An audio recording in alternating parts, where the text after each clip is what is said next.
A castração é uma cirurgia muito comum em cães e gatos, mas ainda deixa muita gente confusa e preocupada. A missão da nossa convidada de hoje é acabar com as suas dúvidas.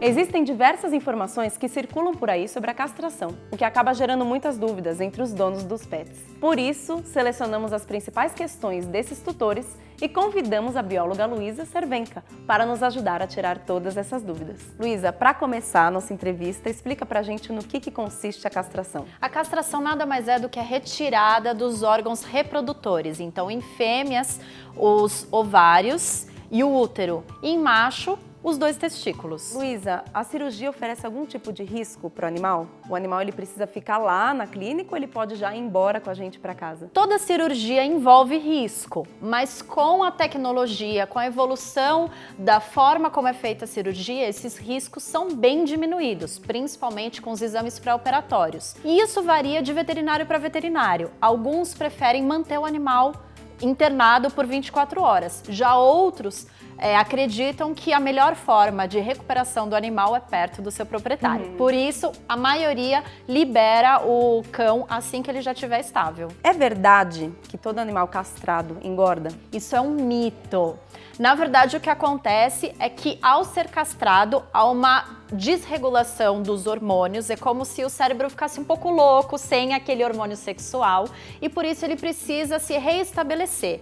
Nisso, acaba tendo uma diminuição da possibilidade de queima de gordura. Então, se o pet tiver uma alimentação inadequada e exercícios não suficientes antes da castração, pode sim haver um acúmulo de gordura por conta da castração. Mas não quer dizer que a castração engorda. Quer dizer simplesmente que hábitos que antes eram tranquilos passam a ser mais cautelosos. Precisa ter mais cuidado com esses hábitos. Então, por isso é muito importante ir ao médico veterinário, rever essa alimentação e também dar mais exercício físico ao cão e ao gato. E fala um pouquinho sobre a castração em fêmeas. É verdade que ela precisa ter tido a primeira cria para poder ser castrada? Esse é outro mito. Quanto mais a gente permitir que a fêmea entre no cio e também tenha cria, mais possibilidade, mais probabilidade ela vai ter de câncer de mama e também de útero. Por isso, o mais indicado é que a castração seja feita o quanto antes. Melhor ainda antes do primeiro cio, porque assim a gente reduz em quase 100% a chance de ter esse tipo de tumor, que é o tumor de mama. E agora em machos. É verdade que quando o macho é castrado, ele para de fazer xixi nos cantos da casa? É um mito, porque quando a castração ela é feita e o xixi ele acontece por demarcação de território, então é aquele xixi pouquinho em vários locais, aí sim a castração vai ajudar. Mas o mais interessante é que seja feita um treinamento com esse animal antes da castração para ele entender qual é o local adequado para ele fazer esse xixi. Então aumentar os passeios, fazer esse treinamento vão ajudar também na castração. Agora o que a castração melhora e muito em machos é o odor da urina, porque isso tem a ver com a testosterona. Com a retirada dos testículos, você reduz a produção de testosterona e por isso o odor da urina não fica tão forte e a cor também não fica tão amarelada. Por isso é mais tranquilo e é sempre recomendável fazer a castração. E os animais castrados, eles possuem menos chance de fugir? Isso é um mito ou é uma verdade? Isso é uma verdade. Um dos principais motivos de fuga é por curiosidade. Então eles querem entender o que está acontecendo na rua, principalmente por conta dos cheiros. Então, se tiver uma fêmea no cio que passe pela rua, o macho vai querer sair atrás dessa fêmea. Então, você consegue evitar essa fuga, principalmente por conta dessa curiosidade pelo feromônio liberado por essas fêmeas. O macho não vai ter tanto interesse, a fêmea, quando estiver no cio, se ela for castrada, ela não vai entrar no cio, não vai querer sair à procura de macho, então, por isso, reduz as fugas. Mas o mais importante é lembrar que os animais só devem sair de casa com os seus proprietários e sempre na guia e identificados. E fala um pouquinho pra gente os cuidados que a gente deve ter antes e depois da cirurgia. Junto com o médico veterinário, é importante fazer os exames pré-operatórios, que normalmente são o hemograma completo e o eletrocardiograma. Isso quem vai solicitar é o próprio médico veterinário. E a importância de fazer esses exames é que tenha mais certeza de que tudo vai correr bem durante a cirurgia. Durante a cirurgia, existem 2 tipos de anestesia que quem vai decidir isso é o proprietário junto com o médico veterinário. As 2 formas são anestesia inalatória e injetável.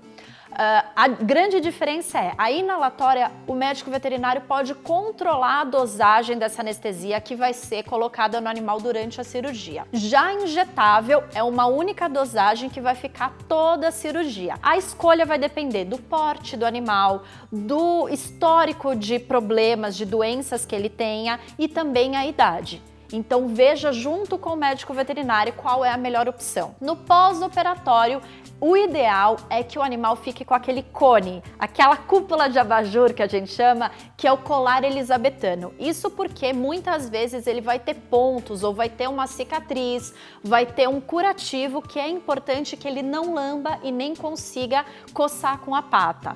Por isso, fique de olho, normalmente nas 48 horas que seguem a cirurgia é muito importante ficar de olho no cachorro ou no gato para que nenhum problema aconteça.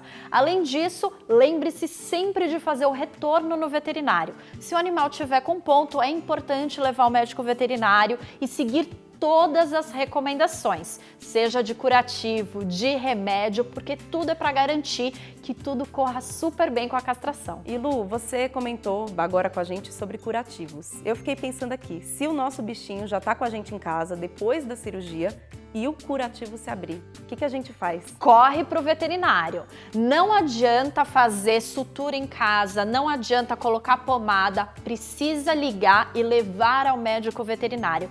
Ele é o especialista, ele é o profissional indicado para resolver essa situação. Nenhuma solução caseira resolve, somente o médico veterinário. Além dos benefícios que você já citou aqui pra gente sobre a castração, há algum outro que você queira comentar? Sim, o principal é o controle populacional.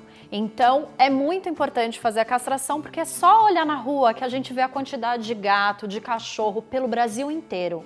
Então, fazer a castração é minimizar a quantidade de animais na rua, porque não adianta, você vai cruzar o seu cachorrinho, você vai doar e você não sabe o que essa pessoa vai fazer com o cachorro. Esse cachorro pode parar sim na rua. Por isso é importante fazer a castração. Quem deve reproduzir o animal são pessoas especializadas nisso. Outro benefício muito importante da castração é a longevidade. Então, animais castrados vivem mais. Isso porque eles ficam menos doentes, que é uma oscilação hormonal, tanto em fêmeas quanto em machos, que facilita a imunossupressão, que nada mais é do que a dificuldade do sistema imunológico combater as doenças. Por isso, é importante fazer a castração, só tem benefícios. Castre o seu animal. Luísa, muito obrigada por ter estado aqui com a gente, conversando e tirando todas as nossas dúvidas sobre castração. É um assunto muito importante. Eu que agradeço. E vocês viram então que, diferente do que muita gente pensa, a castração só oferece benefícios aos nossos bichinhos. Então não deixe de conversar com o seu veterinário. E fiquem ligados aqui no nosso canal para mais novidades. Obrigada e até a próxima!